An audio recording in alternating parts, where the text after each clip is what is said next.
E é isso que o Colim trouxe agora sobre a perda da verba, né, tem a ver com o projeto, tem a ver com a burocracia, e uma dos temas, né, da Marina Helena Santos, que é economista e CEO do Instituto Milênio, é exatamente a questão da desburocratização. Quer dizer, vê, uma emenda parlamentar tem uma verba carimbada, é para aplicar na segurança e não sai do papel, tem que devolver o dinheiro. Não sai do papel, haja ineficiência, né? Exatamente. E a população sofrendo, né? Exato. É difícil. Como é que você trabalha, como é que você enxerga o setor público, né, nesse contexto da burocracia? Nossa, trava muito, né? Eu acho que esse é um dos nossos maiores problemas. Eu acho que tem algumas... Hoje, com a tecnologia, isso aí que a gente está vendo, né? A gente pensa numa câmera de segurança, o que isso é capaz de fazer. Eu acredito que talvez a gente tenha uma chance de devolver um pouco mais para o cidadão. Né? O dinheiro que se paga de tanto imposto. O dinheiro que se paga, e também permite que talvez, por outras, tem várias tecnologias interessantes, por exemplo, na parte municipal, de você ver um buraco, tira uma foto, manda para uma central, e dali você já sabe quando que vai vir arrumar. Então, assim, o cidadão pode tomar de volta conta da cidade, né? Eu acho que você capacita e você permite isso, né? Nessa linha da tecnologia, eu tenho uma tese, porque tem inclusive um bauruense que fez um Prefeitura e Você. É fantástico. Você vai por satélite, localiza onde você está, você tira uma foto, encaminha para o departamento adequado, tem inclusive premiação para quem resolve mais. A conclusão que eu cheguei é que o homem público não quer ser cobrado, porque se alguém denunciar e tiver prazo, ele vai ter que fazer. Ele vai ter que fazer. É melhor levar com a barriga, entendeu? Essa é a impressão. Então, aí é o grande ponto, né?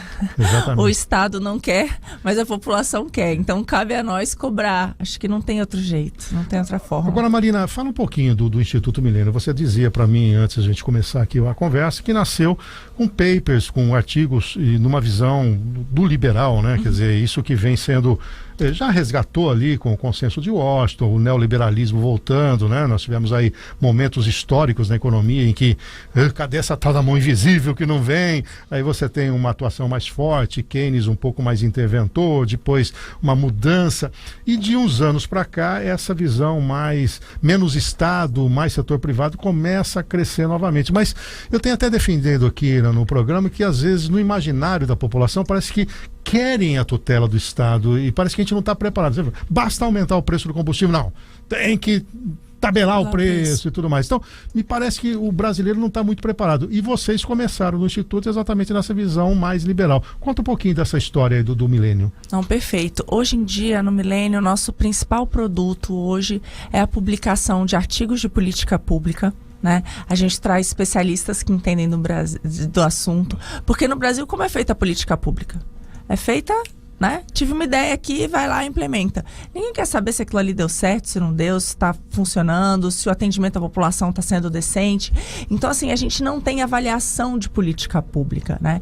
E tem experiências, tanto lá fora quanto aqui. A gente consegue ver o que está dando certo e o que não dá, antes de expandir os programas, antes de fazer coisa errada. Então, a ideia do Milênio é exatamente falar sobre esses temas. Eu assumi no final de outubro, e de lá para cá, a gente tem 2 vezes por mês, a gente trata de temas diferentes. Essa semana, por exemplo, a gente vai falar de educação. É um artigo bastante interessante. A gente até vai trazer a gente sempre tenta trazer convidados especiais para tornar o assunto fácil e acessível. Então, a gente está trazendo o pessoal das Escolas Abertas, né, que é um movimento que veio da sociedade civil e fez um trabalho incrível aí para o retorno às aulas. E tem outros. Então, a gente já falou de responsabilidade fiscal, a gente já explicou como que esse Estado grande, endividado, impede o crescimento. A gente falou do fundão eleitoral, né? Mostrou como esses recursos são mal utilizados e saem do nosso bolso. Do fundão eleitoral foi que vocês fizeram a pesquisa? Foi o que a gente fez uma pesquisa. A gente repercutiu da última entrevista tua aqui, exatamente. Né? Quer dizer, a população contrária, né? A população contrária dá dinheiro, ainda mais no que a gente está vivendo, nessa situação que a gente está vivendo, para a campanha política. Nesse particular, você é favorável à volta do apoio das empresas? Quer dizer, tirar o recurso, não mais, porque, vamos lá, vamos contextualizar. Você tinha apoio de empresas e aí identificou-se um grande esquema de corrupção, aquela coisa, eu sou de uma empreiteira, financio você, financio o Bizarra, financio ela e depois eu vou cobrar a conta. Aí radicalizou, não, então ninguém mais contribui, só pessoa física, declarada, etc. Aí, então, mas agora precisa de dinheiro público para isso. vamos pôr aí 1 bilhão e 800 milhões. Por que não 5 bilhões? Né? E vamos embora. E aí, agora a gente rompe com esse modelo, na sua visão? Seria o momento da retomada dos apoios de empresas e que se fiscalize se tem um toma lá da cá? Então, aquela coisa, a gente tem que decidir entre duas coisas que não foram boas. Eu acho que um exemplo bem interessante foi ali em 2016. Em 2016 já tinha acabado o financiamento das empresas, não tinha ainda o financiamento público, e olha que interessante, foi o ano que você teve mais democratização do acesso, que você teve novas pessoas nas prefeituras, né, e na vereança. Foi um ano bem particular e bem diferente, pessoas com menor renda conseguiram chegar e ter acesso à política, porque o que aconteceu foi, tudo bem, por conta do poder econômico, vamos tirar as empresas, evitar a corrupção e vamos colocar o setor público aí. Só que o que o setor público fez? Então, os dados mostram. O cacique partidário decide para quem alocar, é um número pequeno de pessoas, são os mesmos para serem reeleitos. Normalmente são pessoas que têm um poder aquisitivo maior. Então, assim, você vê quem tem maior renda, 8 vezes mais de quem tem menor renda. Quem é candidato à reeleição, R$1 milhão em média. Quem é novato, R$70 mil.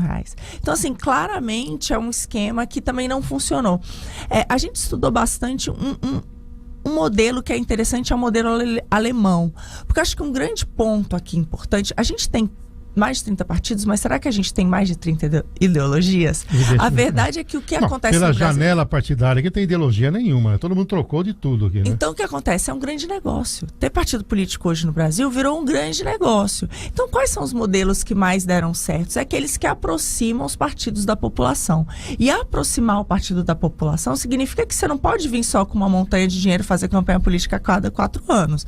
Você tem que convencer a população das suas pautas. E ela mesma acaba ajudando nesse financiamento. Então, um modelo interessante é o alemão. Aqueles que têm mais filiados, aqueles que têm mais contribuições privadas, são também os que acabam recebendo mais dinheiro público, entendeu? Isso vai fomentando proporcional, exatamente. Agora, você acredita que o Moro, de alguma maneira, foi vítima dessa questão dos caciques? É porque deu a impressão que no Podemos ele teria pouco espaço para fazer uma política em nível nacional. Já havia um questionamento da canalização dos recursos do partido para a campanha dele, em detrimento a outros caciques históricos dali. Entre outros motivos, se aponta que ele sai do Podemos pela pouca estrutura, que no União Brasil, que junta DEM com o PSL, não obstante terem perdido... Vai ser o maior partido do Brasil com mais recursos, né? E perderam muitos quase R$1 bilhão, né? Mas é grana saindo pelo ladrão, literalmente. Literalmente. Né? E se você acredita que o Moro, de alguma maneira, pagou um preço por exatamente essa questão dos caciques? Não, é exatamente isso. Hoje os partidos, de maneira geral, é isso. Quem está ali no comando decide para onde vão os recursos. E tem essa briga. Eu acho que o que está acontecendo agora é isso. Tem muitos partidos... Bom, vamos lá. Hoje quem manda no Brasil, isso é bem importante. Não é o presidente da República, é o Congresso. Isso já faz bastante tempo, né? Desde a Constituinte. Exatamente. Então, vários partidos, na verdade, eles nem querem ter candidato a presidente. Eles preferem apoiar quem for o de plantão, o presidente de plantão, né? A gente viu isso na nossa história inteira, né? Ou ser oposição a ele, o que quer que seja. Mas a ideia mesmo é eleger. E eu acho que a gente está criando incentivos perversos que pioram isso. Então, o fundão só piora isso. Ter uma bancada grande, isso rende bastante recurso, né? Dinheiro que sai pelo ladrão, e que é utilizado das maneiras hoje em dia muito laça, você não tem fiscalização. Então, é isso, assim, eu acho que para vários partidos não faz sentido ter candidato. A gente não está vendo isso só com o Moro, né? A gente tem visto que vários candidatos não têm recebido apoio do próprio partido, né? E ontem, meu caro Bizarra, foi sessão da Câmara de Bauru, a sessão ordinária, e quem acompanhou todos os detalhes da Câmara Municipal foi a jornalista Tânia Morbi. Ela traz um resumo do que aconteceu na Câmara de ontem. Bom dia, Tânia. Bom dia, Bizarra. Bom dia, Caféu, ouvintes e internautas. Bom dia a todo mundo. Apesar da sessão de ontem, continua sem definição o projeto de teletrabalho, né, o trabalho à distância para os servidores da Prefeitura Municipal de Bauru, uma vez que foi adiado novamente na tarde de ontem o projeto da prefeita Suelen Rosim, que definia essa forma de trabalho, né, que surgiu e se fortaleceu aí durante a pandemia. Dessa vez, o projeto, que já vinha de um sobrestamento de 2 semanas, era o segundo pedido já de sobrestamento dele, dessa vez ele foi adiado a pedido do Coronel Meira para análise de uma emenda que foi apresentada na tarde de ontem pelo vereador Eduardo Borgo.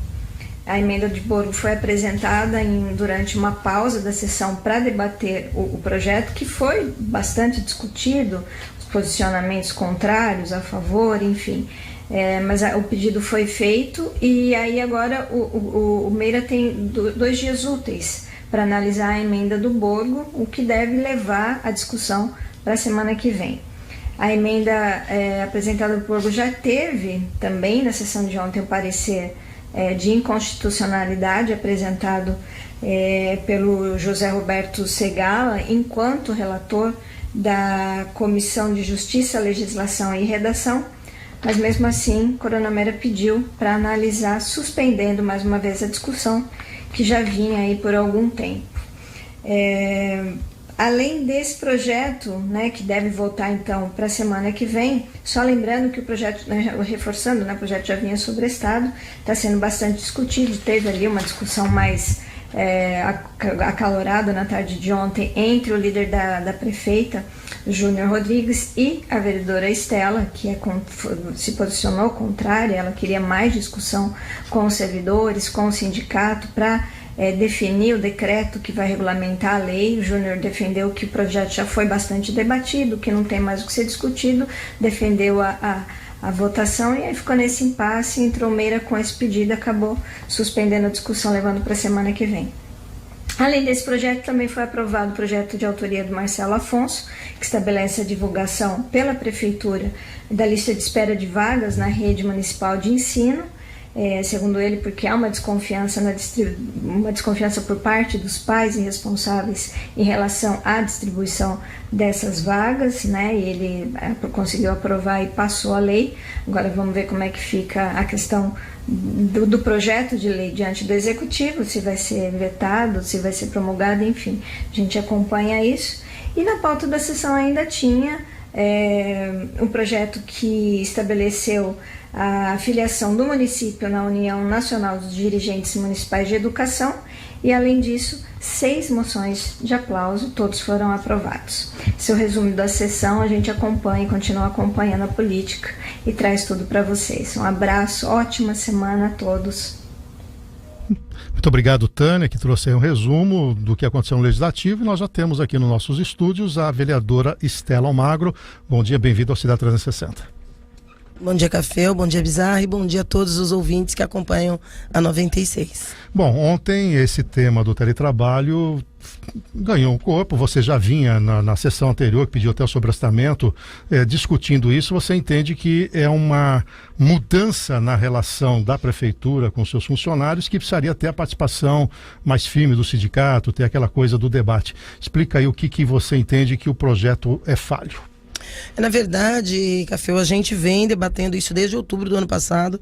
Eu segurei na comissão, eu enviei ao sindicato dos servidores municipais para que emitisse parecer, antes de eu liberar o meu parecer, na verdade se utilizando destes mecanismos do regimento interno para você garantir um debate que o governo municipal já deixou claro que não tem interesse de fazer. Já ficou muito claro o perfil da prefeita Suelen Rosim, que é de sentar sozinha à mesa e assinar, mandar e a Câmara aprovar. Infelizmente, alguns têm a tendência de fazê-lo, eu não tenho. Então, naqueles espaços em que a gente tem possibilidade, a gente segura para o debate.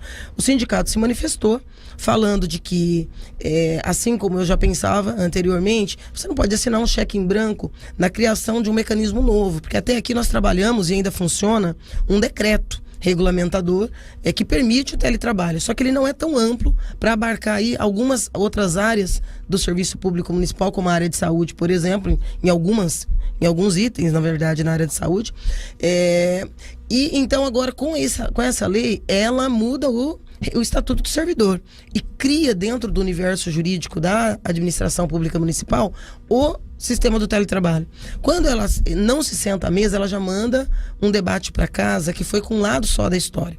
Quando nós seguramos, nós queríamos que ela sentasse à mesa. Agora, quando eu digo sentar à mesa, não é só sentar, né? Aí você levanta e fala, tá bom, já te ouvi, não vou aceitar nada do que você propõe e vou me levantar de novo. Não é esse o debate que nós queríamos trazer. Nós acabamos recorrendo ao líder da prefeita numa tentativa de que talvez, assim, ela compreendesse a importância de olhar para o legislativo como uma casa de leis, como um poder constituído e legítimo para intervir em algumas questões que ela manda. Também não foi frutífero, porque o máximo que nós conseguimos, um sobrestamento, naquele sobrestamento, as discussões com o sindicato se deu ainda ali no plenário, a tentativa de se criar mecanismos de interferir na própria propositura. Olha, isso agrada, isso aqui é complicado, isso é delicado. Por quê? Porque quando você regula que você pode trabalhar da sua casa no seu computador, você não define, é o seu computador e ele tem que funcionar, e se ele der problema, o que vai acontecer? E a internet? E se tiver um problema com o cabeamento no seu bairro inteiro? E se você fica, se você tiver, por exemplo, com um problema de saúde e está em teletrabalho, e aí como que você é remunerado? Durante a pandemia, nós tivemos esse problema. Professores que, por exemplo, tiveram seu ponto cortado porque a internet caiu no bairro. E não teve argumento para você reaver isso. E são pessoas que vivem desse salário, elas precisam disso. Então, ao entrar nesse mundo, nesse universo do teletrabalho, de forma efetiva e não através de um decreto provisório, como no caso da pandemia, é preciso um pouco mais de coragem e de abertura para dialogar sobre itens dessa nova modalidade. Então, para ficar claro, você não é contrária ao teletrabalho. O teu posicionamento nós precisamos ter um pouquinho de, vamos dizer, um protocolo. O que a iniciativa privada fez nesse período? Até a Marina pode confirmar isso. Eu acompanhei, por exemplo, a questão do Pascoaloto. Tem lá 15 mil funcionários. Da noite para o dia, uma empresa de telemarketing tem que deixar o pessoal. Foi feito um protocolo. Olha, que equipamento é esse, né?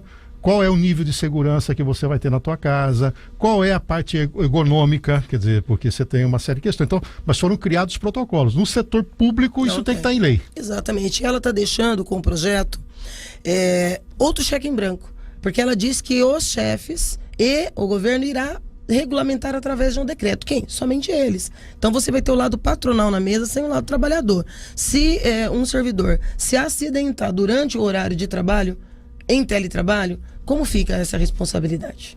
É um universo. Mas, um universo muito grande. Você que atua bem com essa visão mais mercado, né? O que você acha dessa discussão? Quer dizer, uma coisa é o setor público se modernizar e chegar nesse nível. Outra coisa é dar uma garantia mínima para o trabalhador, né? É importante, né? Tem que sentar com todo mundo e escutar todos, isso sempre. Mas eu acho que o que é mais importante aí é que a população não fique desassistida, né? Eu acho que depois do que aconteceu nessa pandemia, e a gente viu do dia para a noite que de repente todo mundo tinha que né, tá isolado, é muito importante de fato que você tenha protocolos para que se isso... Tomara que não, mas se a gente tiver uma situação dessa de novo, a população não fique desassistida, né? Então, que você consiga ter as consultas, que você consiga ter aulas. Então, eu acho que é algo que tem que ser conversado, mas que não pode não ser feito, né? Tem que ser feito de maneira adequada. Agora, você disse que solicitou ao sindicato, teve um posicionamento. Qual é a contribuição que o sindicato está dando para esse debate? Ele tem esse protocolo, ele tem uma pauta de itens que ela entende, isso aqui tem que incluir. E o que aconteceu ontem que o Segala acabou dando um parecer de inconstitucionalidade como vício de iniciativa por conta de tentar disciplinar o que o executivo tem que fazer com essa questão? Na verdade... alguns até reclamam, quando começa um projeto em discutir, eles até brincam, Estela, você vai falar também? Eu vou falar em todos. Estou lá para isso, ganho para isso, eu tenho que falar. Então, quando você levanta e problematiza, aí as pessoas começam a refletir e falam, caramba. Eu falei, olha, eu estou segurando esse projeto, esse processo desde outubro. Estou chamando a atenção de vocês de que é uma responsabilidade do executivo discutir de uma forma mais clara, que ainda não foi.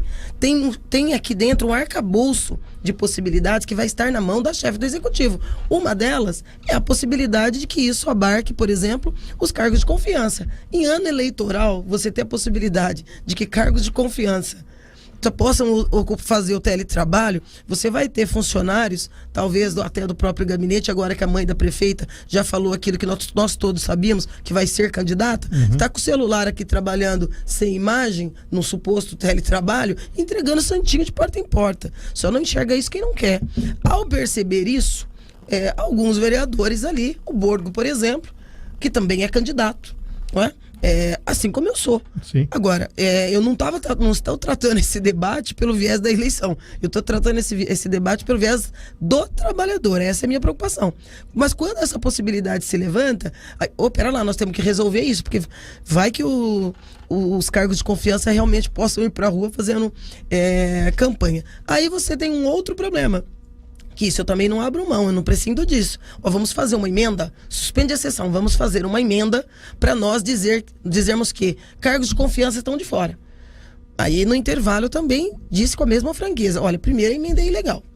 Porque você estaria interferindo no executivo, né? A emenda é ilegal, porque o estatuto do servidor é competência exclusiva do executivo. Agora, se a prefeita não tem essa intenção, o líder está aqui. Ele liga para ela manda uma mensagem durante o intervalo. A gente aprova a emenda e fica de fora, muito embora fica capenga, porque é uma lei com 3 artigos que só cria o mundo do teletrabalho e diz que quem vai regulamentar é o prefeito. Aí você vai colocar lá uma emenda, seja ela ou fosse o legislativo, dizendo, mas fica de fora os cargos de confiança, comissão, blá, blá, blá. É uma forma deles reconhecerem que eu estava certa. É uma lei vaga, ampla e que pode criar uma série de problemas nesse ano de eleição. Aí o Segala deu parecer que não podia deixar de dar. Não é? Eu tenho até tido ali algumas trombadas com a posição jurídica do vereador Segala, que em alguns momentos, particularmente a mim, surpreendeu, do ponto de vista jurídico, abrindo mão, né, de alguns princípios da legalidade, mas nesse, por exemplo, ele foi cirúrgico. Foi cirúrgico. Não pode porque não pode. Naturalmente, você poderia ter o parecer dele derrubado. Mas não era essa a intenção. Na verdade, os vereadores queriam fazer aquilo que eu já tinha feito, mas não queriam fazer, dizendo que eu estava certa. Então, olha, alguém pede o prazo, né? Havia uma negociação inicial do Borgo com o Bira, e acabou sendo o Meira, que estava virtualmente em decorrência da pandemia, da Covid. E aí ele pediu prazo. E pedindo prazo, parou de novo o processo. Em que fase nós estamos agora? Na fase que nós estamos em outubro, em que eu disse, gente, a prefeita tem que explicar melhor esse projeto para a Câmara, nós não somos cartório da prefeita, né? Por todos os pontos de vista, não só porque cabos eleitorais podem entrar no sistema de teletrabalho em pleno ano de eleição, mas por uma série de outras questões. A Marina vem trabalhando a questão do empreendedorismo feminino. Como é que você tem visto isso, Marina?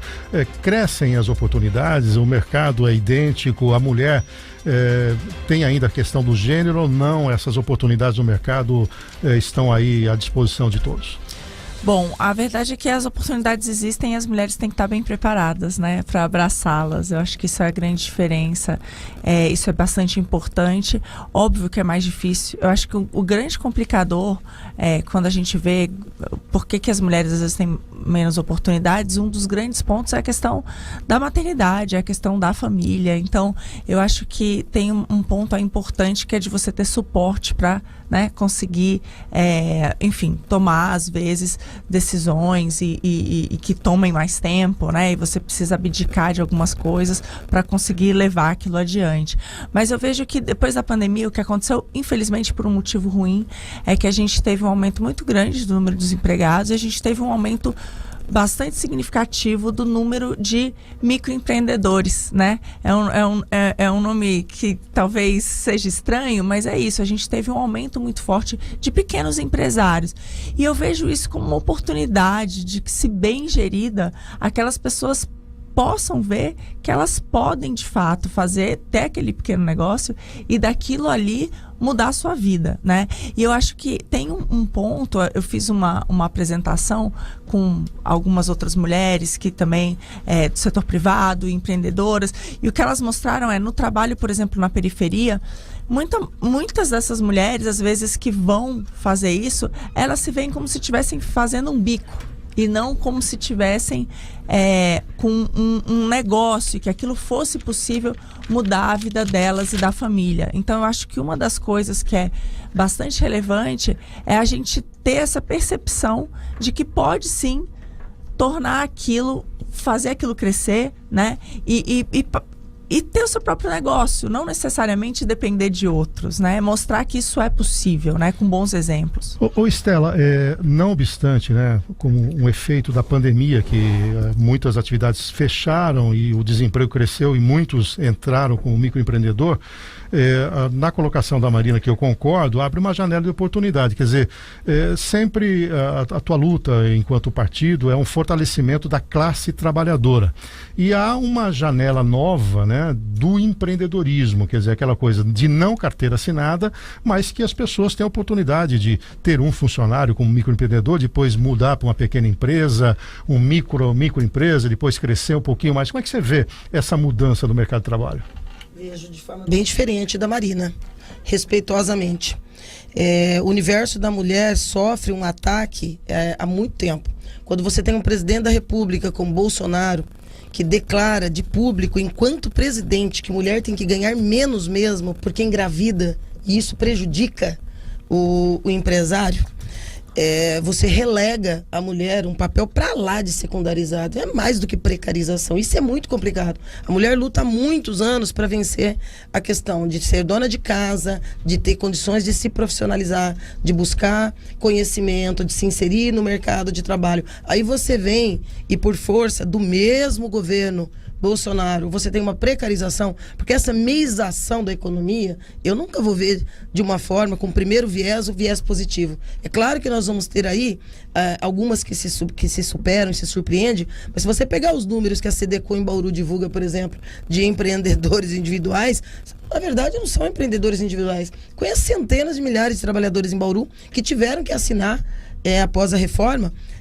trabalhista, assinar a sua demissão, concordar com o acordo, independente da sua vontade, para preservar o trabalho e se transformar numa MEI, só que sem direitos. Então, não é um microempreendedor individual, esse é um trabalhador que acabou de ver massacrado todos os direitos e expectativas que tinha, com férias, com 13º, com uma série de outras seguranças que garantia para ele o sustento da sua família. Colocar a mulher no universo dessas MEIs e olhar de forma romantizada que isso oferece uma oportunidade para uma pequena revolução, é trazer de novo o debate da meritocracia. As mulheres que se transformaram em MEIs podem, todas podem. Não podem. Algumas poderão e terão essa oportunidade? Poderão. Até por talvez já ter o conhecimento, por já ter a oportunidade técnica, por já ter uma condição financeira que lhe permite, num primeiro momento, partir para alguma aquisição, uma compra, um comércio diferenciado. Mas a grande maioria, Cafeu, é ilusão. Falar para essa imensa massa de trabalhadores, inclusive de Bauru, que essa meização da economia e do mundo do trabalho vai ser um mundo de oportunidades para fazer uma revolução na vida do trabalhador. Me permite, claro. só uma intervenção. É que a história do mundo mostra que essa é a grande maneira de se mudar a realidade, de se gerar riqueza no mundo. Foi feito por só pequenos se for negócios. Alguns, né? Não, para alguns não. No mundo. Não, se for para alguns ricos do mundo. Não. Olha o resultado, Marina. Desculpa, vereadora, eu tendo a discordar de você. A gente, nos nossos mais de 300 mil anos na face da Terra, só nos últimos 100 a gente conseguiu gerar alguma riqueza e foi exatamente assim. Foram pessoas Todos os grandes países do mundo estão na contramão disso. Todos os grandes países desenvolvidos do mundo estão, inclusive, trabalhando pela estatização de serviços essenciais. A precarização do mundo do trabalho, a reversão, inclusive, de antirreformas, contra-reformas, aprovadas no primeiro momento, já é realidade em alguns países grandes do mundo. No Brasil, achar que essa população empobrecida, desempregada, que passa fome... Hoje em Bauru nós temos um problema com cesta básica. Nós temos milhares de pessoas que viraram mês e estão passando fome. O poder público não é capaz de garantir nem o mínimo de alimento para essa família. Dizer que essa mulher tem a oportunidade, ou esse homem, de virar um grande empresário, é vender ilusão. O que eu vejo é um trabalho das SEBs, dos CRAS, das universidades nesse foco. Por exemplo, Dom Cabral, que eu represento, nós temos lá um projeto enorme que é para essa emancipação, que é para que esta mulher ou homem, aí eu não consigo enxergar também a questão de gênero, eu acho que quem quer empreender, dando instrumentos e oportunidades, ele que decida se ele quer um emprego formal ou não quer. Né? Então, mas o problema é que hoje em dia não tem mais. Com a história da MEI não tem. Não, por quê? Porque agora a maior parte das empresas se a gente fechar os olhos não vai ver. Ok. Mas se você compra olhar por PJ, eu vou lá, dou meu preço, olha, o meu serviço de pintura... E não tem 13º, não tem férias, não tem... Que bom, porque você diminui o custo do Brasil. Que bom, né? Você torna mais competitivo. E aumentou a grande massa de desempregados, enquanto alguns... E você não enxerga que foi a pandemia, Estela? Não é possível você ser ignorante ao ponto de enxergar que houve um desequilíbrio, que os governos do Estado fecharam tudo. Você não precisa perder a calma. Eu não te chamaria de ignorante, mas eu diria que você tem uma posição conservadora e de direita. Diferente da minha. Deixa eu passar meu conceito. Eu não vou nunca concordar com você. Seus conceitos nunca irão suplantar minha visão de mundo. Graças ao bom Deus. Sim, porque precisam de pessoas como eu para defender o outro lado. Para atrapalhar o dia a dia nosso. Dos ricos, sim. Exatamente. Deixa eu dar o meu conceito de ignorante para você, para ficar claro, tá? Ignorante, para mim, é aquele que não conhece uma coisa, não é que é... eu conheço. Não, esse universo do empreendedor você não conhece. Eu conheço o universo... Você nunca sentou numa empresa, você não sabe o que é ser empresário. Você para com isso. Eu não quero, não mesmo, eu sou trabalhadora. Mas eu defendo... Trabalhadora na política. O empreendedor... Não é isso? Aí você quer conhecer a minha vida, minha carteira de trabalho? Eu posso mostrar para você. Não acho que é a razão de ser da emissora. E aí você coloca de novo aqui, Cafeu, um comportamento que aí vai aqui até uma dica para você, viu? Não precisa de dica, nem verbalize. Eu acho que devia, porque assim, muito visível a sua postura. Quando você está num canal, numa concessão, você devia ter uma postura mais receptiva a que o outro diga o que ele pensa. Você não vai conseguir impor. Você deveria fazer isso na Câmara também. Você não aceita ninguém no seu contraponto lá? Você é dona da verdade? Tem 16 no meu contraponto, eu sou voto vencido em tudo. Então, onde é que você não está vendo democracia nisso? Você não deixa ninguém dar o contraditório com você, como você está fazendo agora.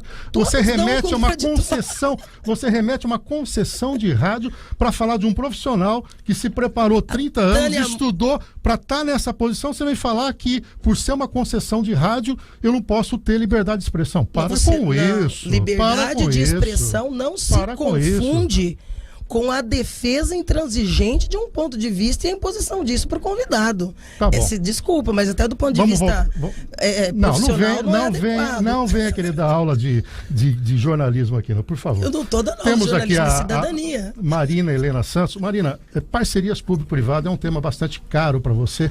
Vamos para esse assunto, porque eu não vou resolver minhas diferenças com a Estela hoje aqui. Gostei do embate hoje, viu, Estela? Pelo menos a gente joga com franqueza. O que tem de gente alisando aí para não se comprometer, eu não tenho nenhum problema, porque eu sempre fui muito independente, né? Graças a Deus, nunca dependi da rádio para minhas coisas. Então isso me dá uma tranquilidade. Agora, goste ou não goste, é a minha opinião, tá? Agora, eu não vou me moldar que eu tenho que perguntar A ou B. Eu vou fazer o meu trabalho aqui. Não gostou, um abraço. Não pode perguntar, eu só quero o direito de responder. Perfeito, você vai responder logo na sequência. Lá na Câmara, quando você está lá falando seus 10 minutos, você manda. Aqui no programa coordenado por nós. Tem uma outra convidada aqui. Tem que respeitar, né? Senão fica difícil. Mas agora é hora da Marina. A Marina vai falar da parceria público-privada. Bom, eu acho que qual que é o ponto da parceria público-privada? É onde já é testado que o setor público não está realizando um bom trabalho, a gente tem que dar uma outra opção para que o cidadão seja atendido, né?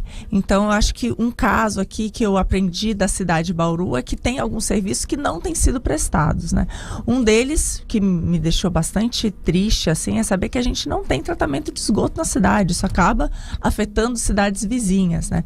O ano que eu passei em Brasília, o que eu vi foi a aprovação do marco do saneamento. E foi muito importante, por quê? Porque faz décadas que o setor público é monopolista nesse setor. E o que a gente viu como resultado é uma tristeza, né? 30% da população sem água potável, né? Uma parcela gigante sem tratamento de esgoto, né? Os rios todos poluídos. Então, foi uma catástrofe. Então, se a gente não tem uma chance de fazer diferente, um exemplo que eu gosto de dar, até para dar magnitude, foi o que aconteceu no leilão da SEDAI no Rio de Janeiro, né? Você teve agora uma concessão por 35 anos e o que tinha acontecido é que o rio já tinha virado assim, uma latrina a céu aberto. Infelizmente, a gente pega os rios completamente poluídos, né? Metade ali de todos os municípios sem nenhum tipo de tratamento. Então, e aí os valores que foram de negociação são impressionantes. Eles aumentaram a tarifa social. Ou seja, aquela população de baixíssima renda que não pode pagar foi ampliada de 1% para 6% do total da população.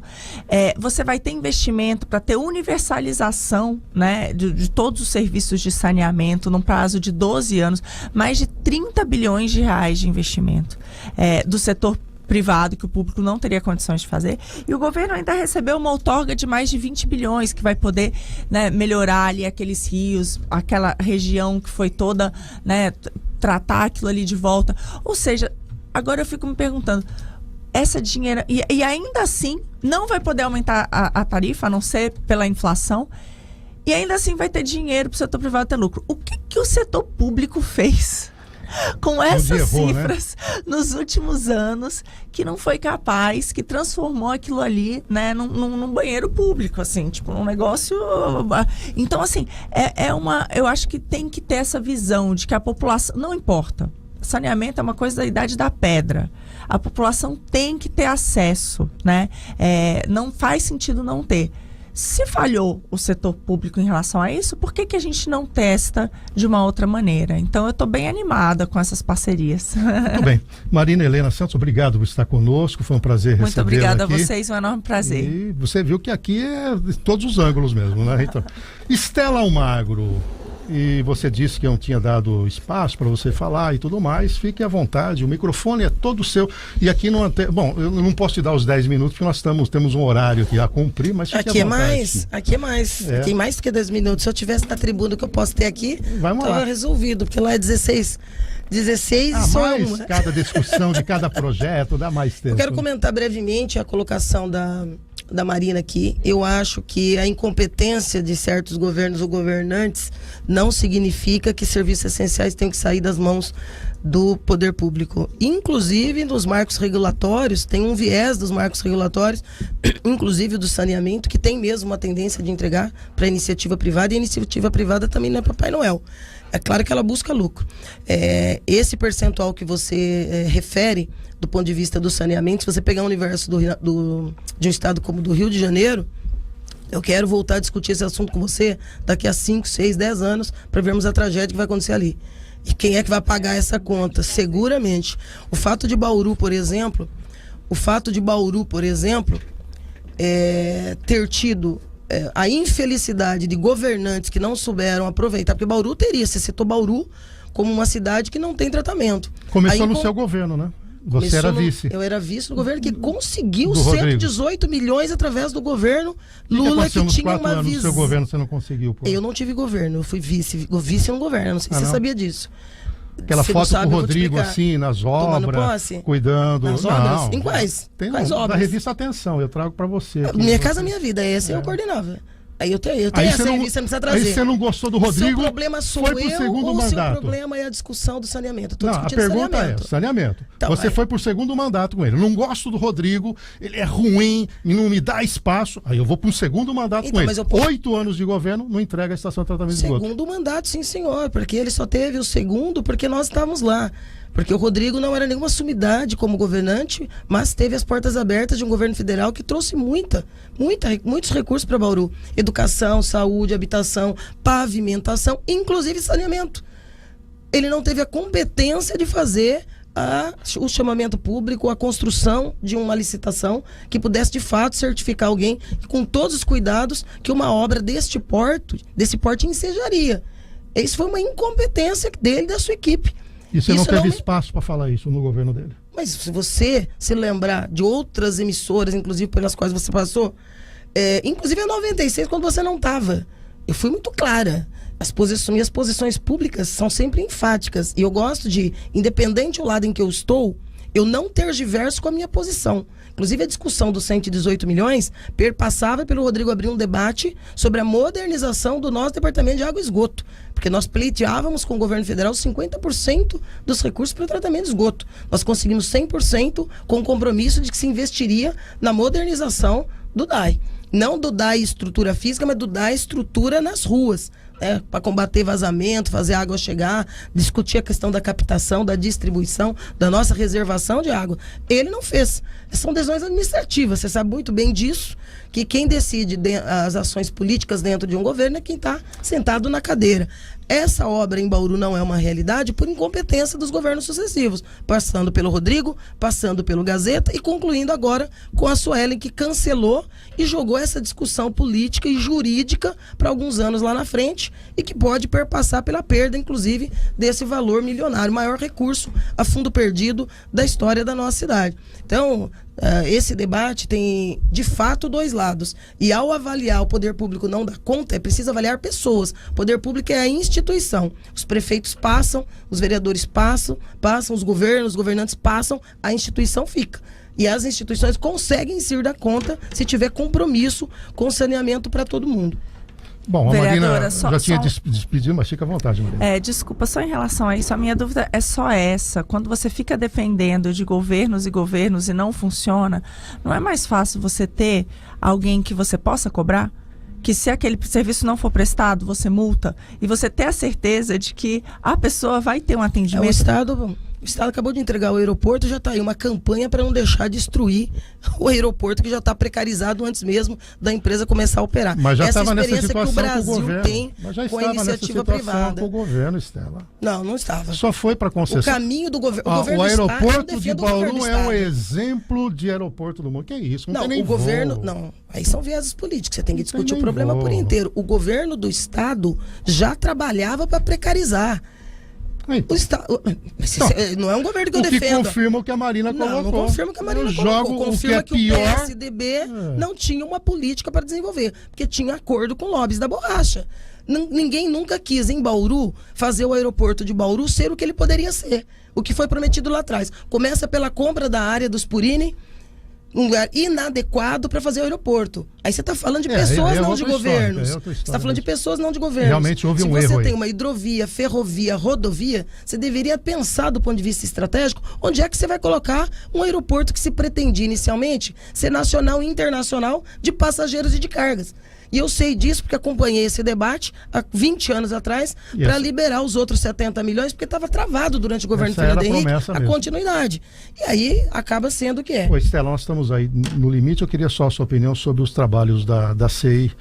Você teve aí uma atuação muito importante, fazendo visitas, trouxe um material denso, acabou não sendo membro da comissão, mas disse que ia atuar independentemente disso. Hoje nós temos uma oitiva, a principal delas tem 2 corretores, mas tem aí o procurador do município, o Porto, e na próxima sexta-feira a própria secretária da Educação. Como é que você está vendo aí o andamento da CEI, que investiga essa compra aí no apagar das luzes de 35 milhões para a área da educação? Café, eu já acabei me posicionando publicamente aí em alguns espaços da imprensa acerca disso. Eu vejo com muita preocupação, porque eu penso que perder-se essa oportunidade para se levar efetivamente o governo municipal a uma comissão processante pela irresponsabilidade dessas compras será um crime. Mas eu vejo, com todo respeito aos demais pares que fazem parte da comissão e que exceto o locador e a Chiara, dos 5 que fazem parte da comissão especial de inquérito, cuidaram na votação, numa articulação inclusive com o líder da prefeita, de me deixar de fora. Nós que começamos essa investigação em dezembro e passamos o mês de janeiro todo nesse processo de investigação.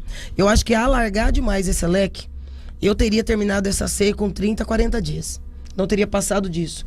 Para mim é inequívoco que foram compra e venda. Tem elementos mais do que suficiente para você pleitear o desfazimento desse negócio e a consequente condenação à restituição dos valores aos cofres públicos. Quando você alarga demais e traz muitos...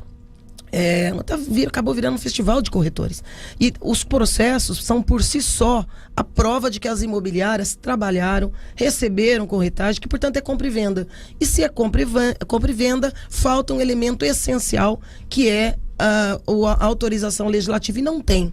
Isso levaria dos 16 pelo menos a 10, 12 desfazimento de negócio. A responsabilidade, num segundo momento, se poderia discutir através de uma CP, de algum outro mecanismo, mas você teria que trabalhar de forma muito ágil, porque se você perceber alguns dos depoimentos, você verá inclusive que vários desses proprietários queixosos do valor falam que sequer sabiam e ao ficarem reafirmando que não sabiam, estão trabalhando na lógica de dizer que foi sim uma desapropriação e não uma compra e venda, porque a compra e venda pressupõe a participação direta, que houve sim na maioria dos casos. Perfeito, essa vereadora Estela Almagro do PT que esteve aqui conosco, mais uma vez agradecendo a Marina Helena Santos, um bom dia para vocês, obrigado pelo bom debate, bombou aqui nossa audiência, isso que a gente gosta porque não só pela audiência, mas por conta de ser um programa em todos os ângulos. Nós temos posições divergentes, nós temos visão de mundo diferentes, acreditamos em coisas diferentes, mas a democracia se faz exatamente assim. Não é, Estela? Eu agradeço mais uma vez a oportunidade de estar aqui, Bizarra, Cafeu, Marina, prazer em conhecê-la. Como ele disse, a gente tem que falar o que pensa e discordar também fortalece a democracia. Essa é a minha posição sempre. Estarei sempre à disposição, viu, Bizarra? Querendo, nos convide, nós viremos. Tá vendo, Bizarra? É com você agora, não é mais comigo. Marina. Ele nunca me convida. O Bizarro. Bom dia a todos. Muito obrigada pelo que é convite. ocupado? Eu sou ocupado. Foi animado aqui, foi animado. Foi bom, Marina. Tá certo. Não foi programado, mas aconteceu e foi muito bom. Eu acho que a gente começa a ter aí a clareza, né, de como é que a gente pode. E o que é importante, e aqui tem que dizer uma coisa, né, Estela? No última instância, todo mundo quer o melhor da cidade. Eu acho que é isso que... Visões distintas, porém, lutando por um partido único, que é o partido de Bauru. Acho que essa esse parte é eu não acredito, mas vai ficar para um próximo debate. Você quer marcar já? Por favor. Vamos fazer com um tempo maior, então. Vamos lá, então já está pré-agendado. Antes de você se Olá, candidatar, não pode vir aqui já candidata, porque aí vai dar problema que tem mas que dar você está trazendo muitos, hein? Pré-candidatos pode. Sim, candidato pré também eu sou. Então, pode me trazer como pré nós podemos, já não podemos quando oficializar, porque aí tem que dar espaço para todo mundo. Verdade, Então a legislação é essa. Muito bem.